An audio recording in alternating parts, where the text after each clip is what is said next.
जय श्री सीताराम, जय श्री राधे श्याम। कल हमने पढ़ा था लास्ट यहाँ तक, जब ब्रह्मा जी ने वह अवसर जाना, तब सारे देवता विमान सजा सजा कर चले। निर्मल आकाश देवताओं के समूहों से भर गया। गंधर्वों के दल गुणों का गान करने लगे। अब आगे पढ़ेंगे।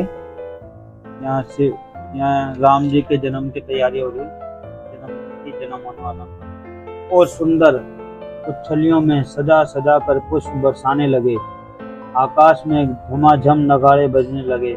नाग मुनि और देवता स्तुति करने लगे और बहुत प्रकार से अपनी अपनी सेवा भेंट करने लगे। देवताओं के समूह विनती करके अपने अपने लोक में जा पहुंचे। समस्त लोकों को शांति देने वाले जगधातार प्रभु प्रकट हुए। दीनों पर दया करने वाले कौशल्या जी के हितकारी कृपालु प्रभु प्रकट हुए।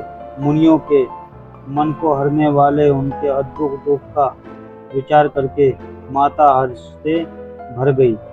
नेत्रों को आनंद देने वाले मेघ के समान श्याम शरीर था।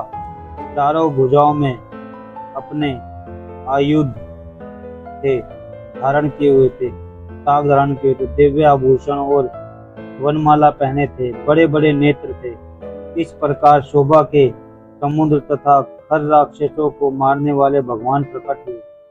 दोनों हाथ जोड़कर माता कहने लगी, हे अनंत, मैं किस प्रकार तुम्हारी स्तुति करूं। वेद और पुराण तुमको माया गुण और ज्ञान से परे परिणाम रहित बतलाते हैं।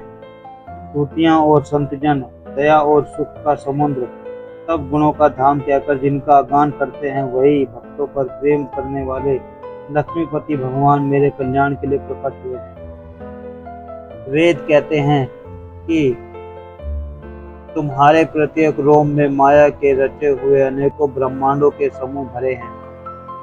वे तुम मेरे गर्भ में रहे, तुम मेरे गर्भ में रहे। इस हंसी की बात के सुनने पर धीर पुरुषों की बुद्धि भी स्थिर नहीं रहती। जब माता को ज्ञान उत्पन्न हुआ तब प्रभु मुस्कुराए। वे बहुत प्रकार के चरित्र करना चाहते हैं, अतः उन्होंने सुंदर कथा कहकर माता को समझाया, जिससे उन्हें पुत्र का प्रेम प्राप्त हो, भगवान के प्रति पुत्र भाव हो जाए। देखो, श्री रामचंद्र जी पैदा होते ही अपनी माता कौशल्या जी को समझाने की कुछ कहानियां बतला कर कि मैं तुम्हारा पुत्र ही हूँ, मेरे को अपना बेटा ही जानो, मेरे को अपने बेटे की तरह ही प्यार करो, मुझे भगवान न समझो, नारायण भगवान न समझो। इस बार मैंने मानव का शरीर लिया है, तो मुझे अपने बेटे की तरह ही आप प्यार करो, आपका बेटा हूँ मैं, पुत्र। माता की वह बुद्धि बदल गई। तब वह फिर बोली, हे तात, यह रूप छोड़कर अत्यंत प्रिय बाल लीला करो, मेरे लिए यह सुख परम अनुपम होगा। यह वचन सुनकर देवताओं के स्वामी सच्चिदानंद भगवान ने बालक होकर रोना शुरू कर दिया। जो इस चरित्र का गान करते हैं वे श्री हरि का पद पाते हैं और फिर संसार रूपी कूप में नहीं गिरते। ब्राह्मण, गो, देवता और संतों के लिए भगवान ने मनुष्य का अवतार लिया है। वे माया और उसके गुण सतरजतम और बाहरी तथा भीतरी इंद्रियों से परे उनका दिव्य शरीर अपनी इच्छा से ही बना है, किसी कर्म बंधन से परवश होकर त्रिगुणात्मक भौतिक पदार्थों के द्वारा नहीं। बच्चे के रोने की बहुत सी प्यारी ध्वनि सुनकर सब रानियां उतावली होकर दौड़ आई।